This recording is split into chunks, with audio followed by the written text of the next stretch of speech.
Hello everyone and welcome to the English Teacher's Guide to the brand new AQA English GCSE literature paper, and so we're going to focus on how to plan section A for paper 1.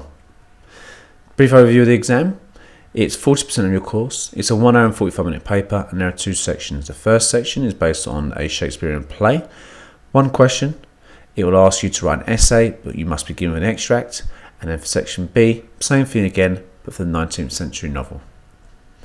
Quick question, see if you've been revising, see if you know what you're talking about. How do you achieve perfect marks, which is 34-34 according to the mark scheme, and then what method should you use in order to accomplish that?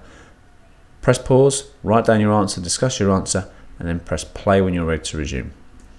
So here's the mark scheme. You consider 3 different elements to this, 3 different disciplines: AO1, AO2, both worth 12 marks, then AO3 worth 6 marks. AO1 is essentially how intelligent your ideas are, making sure to use kind of integrated quotation in your work.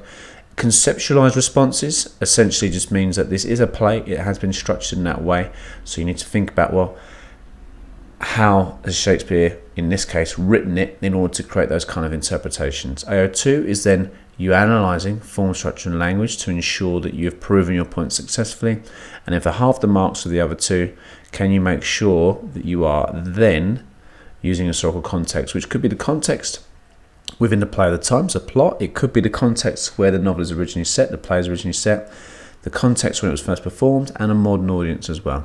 And then to achieve those extra 4 marks, basically, can you write your essay properly and make sure you're using some subject terminology in there as well. Now, our method. Overall, you want to spend about 10 to 15 minutes planning and 30 to 35 minutes writing response. To plan it, read the question carefully, make sure you underline all the key parts. Make sure you read it more than once to ensure that you've fully understood the task. Before you begin to analyse the extract, from memory, because it's a closed book exam, just write down your 3, 4, 5, how many points you think may answer the question, and then you select your best 3. And what we mean by that is the 3 points that you know you're able to analyse really well to achieve perfect marks. Once you've done that, focus on the extract again.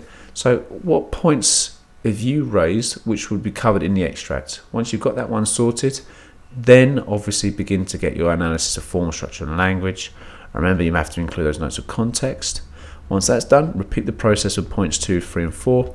Finally, proofread your work to make sure it's all fitting together, and you know all I've got to do is write down full sentences to achieve perfect marks. When we're answering, it's basically this. It's PEE or PEA, whatever it is you're used to. But if you cover all those elements that I'm showing you here, and you'll see the answer in our next video, then obviously you are going to achieve perfect marks. I've just mentioned form, structure and language. These are the things you can cover when you're analysing to look at a play. Some of them obviously you need to see it in order to make sure you understand it fully. But however, pauses, print screen this, there's everything you need. There's all different areas you can analyse. Here's a question. Start with the speech. Explain how far Shakespeare presents Lady Macbeth as a powerful woman. How Shakespeare, then think about how Shakespeare presents Lady Macbeth in the speech. So there you go, that's us looking at the extract, and then for the rest of the play. We've read it once or twice. I've then written down my ideas. I picked my best 3 for you at the moment. So she's powerful because she wishes to become powerful, but knows she can't do this as a traditional female. You can hear the context being employed there. She's powerful because she's seen as authoritative and assertive. And finally, power decreases as her guilt sets in. So notice she isn't always powerful. Sometimes I can disagree with the idea as well. This is me analysing the extract. So you can see top left hand corner, there's my point. She wishes to become strong and powerful.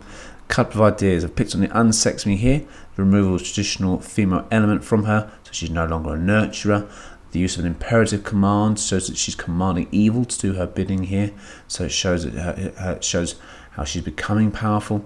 I then looked at the take my milk for gall in the extract, and it reinforces the earlier idea I've mentioned previously. She now wants to poison anything or anyone that she comes into contact with, suggesting that she is truly evil. I can then link that obviously to the idea of Eve and Garden of Eden and sin if I wanted to. And the idea of the fact that it's woman's milk, it highlights that it's the female who is the weakness. Then I've analysed my second and third points to the same kind of level. Notice I'm looking at context, I'm looking at structure, I'm thinking about the plot. I've got 2 bits of evidence for each one. I think that works very nicely. 1 is okay, but I think 2 helps to fully explore, highlights the fact that you know the play really well, and all of that will mean that it's not just knowing the play, you need to know your analysis that goes with your quotes as well. I proofread this, and when I'm ready to go, I'm ready to write. So thank you, good luck with all your revision, and feel free to watch the next video to see what the answer looks like. Well done.